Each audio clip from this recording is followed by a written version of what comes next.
અમદાવાદના શાહ આલમ ટોલ નાકા પાસે એક અકસ્માતની ઘટના સામે આવી છે, જેમાં એએમટીએસ બસ અને મોપેડ વચ્ચે જોરદાર ટક્કર થઈ હતી. આ અકસ્માતમાં મોપેડ પર સવાર બે યુવતીઓ બસની અડફેટે આવી જતા ઘટના સ્થળે અફરાતફરીનો માહોલ સર્જાયો હતો.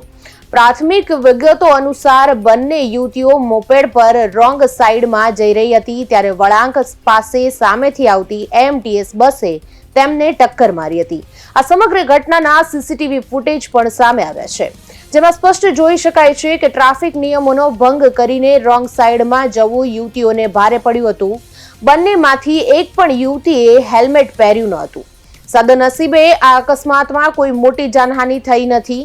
બંને યુવતીઓને સામાન્ય ઈજાઓ પહોંચતા આસપાસના લોકોએ તાત્કાલિક મદદ કરી તેમને સારવાર અર્થે નજીકની હોસ્પિટલમાં ખસેડી હતી. અકસ્માતની જાણ થતાં જ ટ્રાફિક પોલીસનો કાફલો ઘટના સ્થળે પહોંચી ગયો હતો. પોલીસે સીસીટીવી ફૂટેજ કબજે કરીને આ મામલે કાયદેસરની તપાસ અને વધુ કાર્યવાહી હાથ ધરી છે.